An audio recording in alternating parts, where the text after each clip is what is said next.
গুরুত্বপূর্ণ প্রবলেমগুলোর মধ্যে অন্যতম হচ্ছে লগো।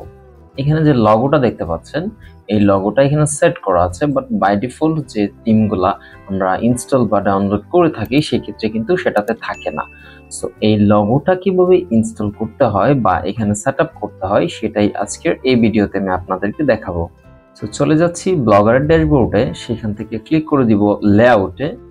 লেআউট থেকে এখানে দেখতে পাচ্ছেন হেডার টাইটেল নামে একটা অপশন পাবেন। এখান থেকে যদি প্যান আইকনে আমরা ক্লিক করে দিই, এখানে কোনো প্রকার ইমেজ নেই। এখান থেকে আমরা ডিরেক্ট এই যে ইনপুট ইমেজ ইউআরএল থেকে নিচে যে আপলোড ইমেজ ফ্রম কম্পিউটার লেখা আছে, আমরা এটাতে একটা ক্লিক করে দিব। সো এইটাতে ক্লিক করে দেওয়ার পর আমরা এখান থেকে আমাদের কাঙ্ক্ষিত লগোটি সিলেক্ট করে নিব।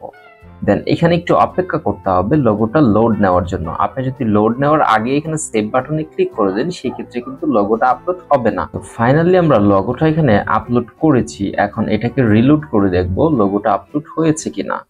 এখানে লগো আপলোড করতে গিয়ে অনেকেই অনেক ধরনের সমস্যায় পড়েন। যেমন এখানে দেখতে পাচ্ছেন আমরা লগোটা আপলোড করেছি কিন্তু সেটার উপরে যে আমাদের ওয়েবসাইটের টাইটেলটা সেটা কিন্তু রয়ে গিয়েছে। সো সেই জন্য আমাকে যা করতে হবে, পুনরায় আমি ব্লগারের ড্যাশবোর্ডে চলে আসলাম।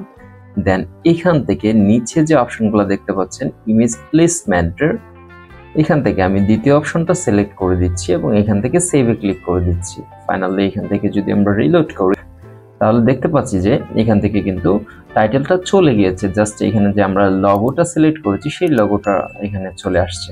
তো এইভাবেই মূলত লগোটা চেঞ্জ করতে হবে। এখান থেকে আপনি চাইলে অন্য যে কোনো লগো সিলেক্ট করতে পারেন। সেম প্রসেসে ধরুন এখন এই লগোটা আছে, বাট এখান থেকে আমরা অন্য একটা লোগো সিলেক্ট করার জন্য just upload image from computer অপশনটাতে সিলেক্ট করে এখান থেকে আমরা ডিরেক্ট যে লগোটা আপলোড করতে চাই সেই লগোটা এখান থেকে ডিরেক্ট সিলেক্ট করে দেব এবং আপলোড না হওয়া পর্যন্ত এখানে অপেক্ষা করব। দেন আমরা এখান থেকে সেভে ক্লিক করে দিব।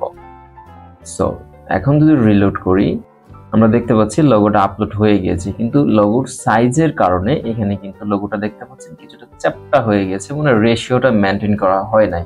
সেম রেশিও হইতে হবে লাইক এখান থেকে আমরা যে ফেসবুকের লগোটা নিয়েছি সেই লগোটার সাইজ অনুযায়ী, অথবা আমরা এখান থেকে আরেকটা ওয়েবসাইট দেখতে পাচ্ছি এই লগোটা কিন্তু পারফেক্ট ভাবে রয়েছে। সো সেই জন্য আপনার কিন্তু এটা সাইজটা জানাটাও খুবই গুরুত্বপূর্ণ বা ইম্পর্টেন্ট।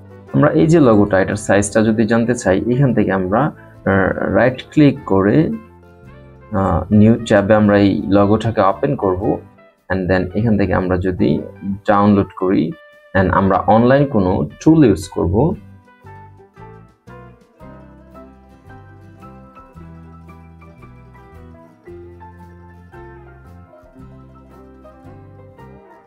আমরা সার্চ করলাম ইমেজ সাইজ ফাইন্ডার বা ডিটেক্টর, যেটা লিখে আপনি সার্চ করেন এখান থেকে এরকম এই যে ওয়েবসাইটটা আছে আমরা এটাতে ক্লিক করে এখান থেকে এটার ইমেজটা ইজিলি জানতে পারবো। সো আমরা আপলোড করে নিয়েছি, দেখতে পাচ্ছেন এখানে এই যে ইমেজটা এটার সাইজ কিন্তু এখানে দেখাচ্ছে। এটার হাইট হচ্ছে 41 পিক্সেল এবং ওয়েডথ দিয়েছে 200 পিক্সেল। সো এটা অ্যাকচুয়ালি 41 না, এটা মেবি 40, এখানে 41 করে তো হবে না, 40 হবে। যাই হোক এটা কম বেশি হয়ে থাকে। সো যাই হোক এখানে যে প্লাস ইউআই থিমের লোগোটা সেটা বানাবেন আপনারা, সেখানে অবশ্যই এই সাইজটা ইউজ করবেন। হাইট হচ্ছে 41 এবং ওয়েট হচ্ছে 200 পিক্সেল। তো আশা করছি আপনারা এভাবে আপনাদের প্লাস ইউআই থিম যারা ইউজ করেন তাদের ওয়েবসাইটের লোগোটা চেঞ্জ করে নিতে পারবেন খুব ইজিলি। তবুও যদি আপনাদের কোনো প্রবলেম হয় ডেসক্রিপশনে আমার টেলিগ্রামের লিঙ্ক দেওয়া আছে, সেখান থেকে আমার সাথে সরাসরি যোগাযোগ করবেন। আমি আপনাদেরকে সাধ্যমতো চেষ্টা করব ইনশাআল্লাহ। এবং আপনি আমার চ্যানেলে নতুন হয়ে থাকলে অবশ্যই চ্যানেলটা সাবস্ক্রাইব করবেন পরবর্তী আপডেট ভিডিওগুলোর নোটিফিকেশন সবার আগে পাওয়ার জন্য। ধৈর্য ধরে ভিডিওটা দেখার জন্য ধন্যবাদ।